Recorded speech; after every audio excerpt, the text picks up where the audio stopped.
नमस्कार प्यारे भाइयों बहनों, कैसे हैं आप लोग। आज के इस वीडियो में अपन बात करने वाले हैं कि मध्य प्रदेश पुलिस कांस्टेबल के लिए जब डॉक्यूमेंट्स वेरिफिकेशन होगा तो उसमें किन किन दस्तावेजों को मुख्य रूप से जांचा जाएगा या किन किन दस्तावेजों का निरीक्षण किया जाएगा। चूंकि माननीय मुख्यमंत्री जी की घोषणा के बाद यह तो तय हो गया कि रिजल्ट बहुत जल्दी आना है, तो अपन देख लेते हैं कि डॉक्यूमेंट्स कौन कौन से लगने हैं, क्योंकि अगर इनमें कोई कमी है तो निश्चित ही हम सुधार कर सकें।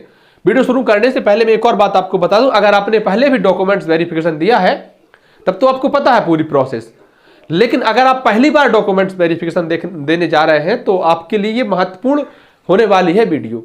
असल में वहां पर होता क्या है कि जैसे ही आप एंट्री लेते हैं तो एंट्री के समय चाहिए आपको अपना एडमिट कार्ड, जो कि फिजिकल के लिए बनाया गया है, और आपकी आईडी कार्ड, इसमें Aadhaar card, driving licence, PAN card या वोटर कार्ड या जो भी आप लेकर जाए, दो चीजें।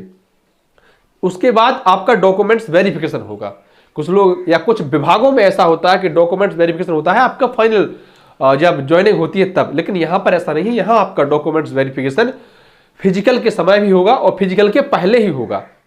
अब जब आप डॉक्यूमेंट्स वेरिफिकेशन में पास कर जाएंगे तब आपको दौड़ने दिया जाएगा। दौड़ के बाद आपकी कूद होगी, कूद के बाद आपका गोला फेंक होगा। 2022 वाली या पिछली साल वाली भर्ती में जो हुआ था कि गर्मियों में भर्ती हुई थी, गर्मियों में फिजिकल हुआ था, तो समस्या बहुत सारी आ रही थी, इसलिए उन्होंने एक किया था कि पहले आपका फिजिकल करा दे रहे थे और बाद में दोपहर में या शाम के टाइम आपके डॉक्यूमेंट्स वेरिफिकेशन कर देते थे और आपसे लिखित ये ले लेते थे कि अगर आप डॉक्यूमेंट्स वेरिफिकेशन में फेल हो जाएंगे तो आपको बाहर कर दिया जाएगा। फिर आप बाद में ये नहीं कह सकते हमने फिजिकल पास कर लिया। चलिए आप वीडियो को शुरू करते हैं। तो किन किन महत्वपूर्ण चीजों को आपको ध्यान रखना है, क्या क्या चाहिए होगा। सबसे पहले मैंने बता दिया आपका एडमिट कार्ड होना बहुत जरूरी है, वो तो स्वाभाविक सी बात है। इसके बाद फोटो कितनी, कम से कम 4, और ध्यान रखें फोटो वही आपको चाहिए जो आपने फॉर्म में लगाई थी। अभी तक तो यही होता रहा है कि वही फोटो मांगी जाती है जो आपने फॉर्म में लगाई थी। क्यों भाई, अगर हम दूसरे लेकर चले जाएं तो हो सकता है आपको समस्या पैदा हो जाए। और वास्तव में हमारा उद्देश्य यही है कि जैसे ही आप जाएं आप निर्बाध रूप से अपना फिजिकल दे सकें, आपका माइंड कहीं भी डाइवर्ट ना हो, क्योंकि छोटी छोटी गलतियों की वजह से अगर आपको थोड़ा सा परेशान होना पड़ सकता है, माना कि आपको बाहर नहीं किया जाए और आपको परेशान होना पड़ जाए तो फिर आपका जो है दिमाग खराब वहां हो जाता है और बेहतर आप 100% परफॉर्मेंस नहीं कर सकते। तो फोटो आपको कौन सी चाहिए, आपकी वही वाली फोटो जो आपने फॉर्म में लगाई थी। नहीं है आपके पास फोटो, कहीं खो गई है, खराब हो गई है, तो कैसे भी करके वही फोटो निकलवा लीजिए, समय है अभी आपके पास। इसके बाद आपको क्या चाहिए, 10th और 12th की मार्कशीट। 10th और 12th की मार्कशीट चाहिए आपको। ये सारे दस्तावेज आपको ओरिजिनल ले जाने पड़ेंगे, प्लस 2 या 3 सेट आपको फोटोकॉपी के भी ले जाने पड़ेंगे। अब देखिए, जिन्होंने 2012-13 से पहले 10th 12th की, उनके पास मार्कशीट और सर्टिफिकेट अलग अलग होता है। जिन्होंने 12-13 के शायद बाद की, उनकी पास जो मार्कशीट है वही सर्टिफिकेट है, उस पर लिखा हुआ है अंक सूची सह प्रमाण पत्र या मार्कशीट विथ सर्टिफिकेट। लेकिन जिन्होंने 2013 के पहले 10वीं या 12वीं परीक्षा पास की, उनकी मार्कशीट अलग है और सर्टिफिकेट अलग है। तो आपको ध्यान रखना है, आपको दोनों ही चीजें लेकर जानी है। समझ गए ना इतनी बात। इसके अलावा मार्कशीट देखिए, आप पहले की ले जा सकते हैं, 9, 10, 11 की, 9, 11, 8, 7, 5 जो भी आपके पास हो। आप ग्रेजुएशन पोस्ट ग्रेजुएशन की भी ले जा सकते हैं, लेकिन मुख्य रूप से जो चेक होगी आपकी वो 10वीं और 12वीं की ही होगी। 12वीं की भी उतनी ज्यादा जरूरी नहीं है, क्योंकि 10वीं पास से हमने ये फॉर्म भरा था, लेकिन 10वीं की मार्कशीट और प्रमाण पत्र दोनों आपको लेकर जाना है अगर आपने 2013 के पहले की है तो। और अगर एक ही है दोनों तो कोई दिक्कत की बात नहीं। फिर आता है जाति प्रमाण पत्र। जाति प्रमाण पत्र आपको डिजिटल वाला बना हुआ होना चाहिए। कौन सा वाला, डिजिटल वाला। ईडब्ल्यूएस प्रमाण पत्र जिनके लिए लगने हैं, वो ये 1 साल में एक्सपायर हो जाता है, तो ध्यान रखें आपका एक्सपायर ना हुआ हो। अगर हो गया हो तो आप उसको रिन्यू करा लीजिए या दूसरा बनवा लीजिए, तो फिर दोनों साथ लेकर जाइए। इसके बाद निवास प्रमाण पत्र। निवास प्रमाण पत्र भी आपको डिजिटल वाला लेकर जाना है। 2016 का मैं एक किस्सा आपको सुनाता हूं, मेरे साथ क्या हुआ था जब मेरा डॉक्यूमेंट्स वेरिफिकेशन था भोपाल के लाल परेड ग्राउंड में। तो जब हम नाबालिग होते हैं, 18 साल से कम हमारी आयु होती है, तो जो निवास प्रमाण पत्र बनता है वो हमारे माता पिता के नाम पर बनता है। मेरा भी ऐसा ही बना था, लेकिन जैसे ही डॉक्यूमेंट्स वेरिफिकेशन की डेट आई, हमने देखा कि उसमें निवास प्रमाण पत्र भी लगना है। तुरंत लोक सेवा केंद्र गए, हाथों हाथ बनवा के पहुंच गए, और जैसे उनको बता दिया तो उन्होंने पता लाल पेन से, एक माननीय निरीक्षक महोदय डॉक्यूमेंट्स वेरिफिकेशन कर रहे थे मेरा, तो लाल पेन से उन्होंने मेरे आवेदन पर क्या लिख दिया, आयोग। इस प्रकार से गोला लगाया और साइड में फेंक दिया। मैंने पूछा कि सर हुआ क्या है, अयोग्य क्यों कहा जा रहा है मुझे? तो बोले कि जो तुम्हारा निवास प्रमाण पत्र है वो नोटिफिकेशन आने की डेट के पहले का होना चाहिए, ये तो तुम अभी बनवा के लेकर आ गए, ये नहीं चलेगा।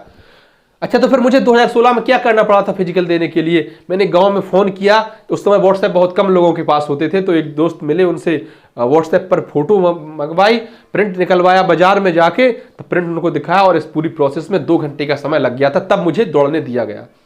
गर्मी थी, बहुत तेज धूप हो गई थी, तो फिर वही परिणाम हुआ जो आना चाहिए था, फेल हो गए। ठीक भाई, तो निवास प्रमाण पत्र अगर आपके माता पिता का बना हुआ हो तो आप उसे भी लेकर जाइए, और आपने नया बनवा लिया हो तो उसे भी लेकर जाइए। लेकिन अगर आपका निवास प्रमाण पत्र जो है वो नोटिफिकेशन डेट के पहले का है आपके नाम का, तब तो ठीक है, लेकिन नहीं है तो अब बनवाने का कोई फायदा नहीं है, लेकर जाइए या नहीं जाइए, पुराना वाला ही चलेगा। इसलिए पुराने डॉक्यूमेंट्स को स्किप मत कीजिएगा, नहीं तो आप फेंक दें। अच्छा, आईडी कार्ड, आईडी कार्ड बहुत जरूरी है। क्या आप लेकर जाएंगे साथ? आप आधार कार्ड लेकर जा सकते हैं, PAN card, voter card, driving license, passport, इनमें से कोई एक आईडी कार्ड आपको लेकर जाना होगा। और रोजगार पंजीयन, इसको लेकर ही बड़ी समस्या आती है। असल में होता क्या है कि आपको कैसा रोजगार पंजीयन चाहिए, तो वो कहेंगे जीवित रोजगार पंजीयन चाहिए। अब जीवित रोजगार पंजीयन कैसा होता है? जो एक्सपायरी डेट जिसकी समाप्त ना हुई हो, गलती से हो गई हो, रिन्यू होने लायक भी नहीं हो, तो कोई बात नहीं है, आप दूसरा बनवा लीजिए, लेकिन पहले वाला भी लेकर जाना पड़ेगा आपको।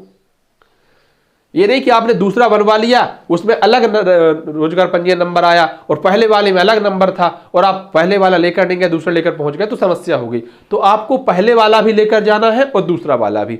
और अगर आपका अभी एक्सपायर नहीं हुआ है, चल रहा है, तो फिर तो कोई दिक्कत ही नहीं है। तो ये है अपने महत्वपूर्ण डॉक्यूमेंट्स जो आपको बहुत जरूरी है इनको तैयार करना। मान लीजिए नाम की बहुत लोगों में दिक्कत होती है, नाम की स्पेलिंग की।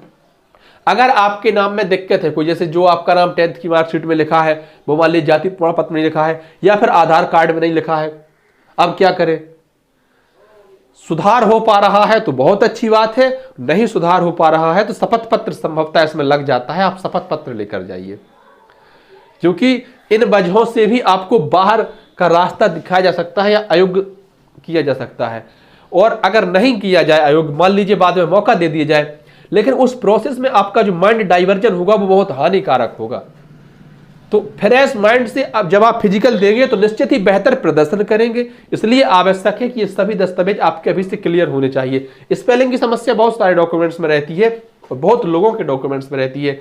आईडी कार्ड में अलग नाम है, आधार कार्ड मार्कशीट में थोड़ा सा अलग है, तो भैया मार्कशीट के हिसाब से आधार कार्ड करवा लीजिए, या फिर निवास में या जाति में कुछ दिक्कत है तो उसको भी सही करवा लीजिए, लेकिन करवा लीजिए ये जल्दी। इसीलिए मैंने ये वीडियो थोड़ी सी पहले समय से पहले बना दी, ताकि अगर कोई दिक्कत हो तो निश्चित ही आप उसमें सुधार कर सकें।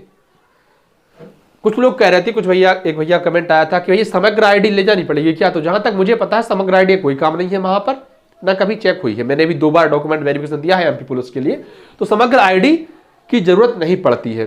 क्या आय प्रमाण पत्र का होना जरूरी है? तो भैया आय प्रमाण पत्र का होना जरूरी तो नहीं है, लेकिन अगर आप ले जाते हैं तो बहुत अच्छी बात है।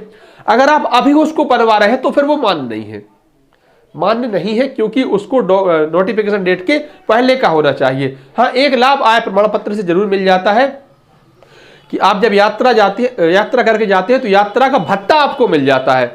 तो भैया अगर आपके डॉक्यूमेंट्स में किसी भी तरह की कोई समस्या हो, गलती हो, त्रुटि हो, तो उसको सुधरवा लीजिए, अभी समय है, अन्यथा बाद में आपको परेशान होना पड़ेगा।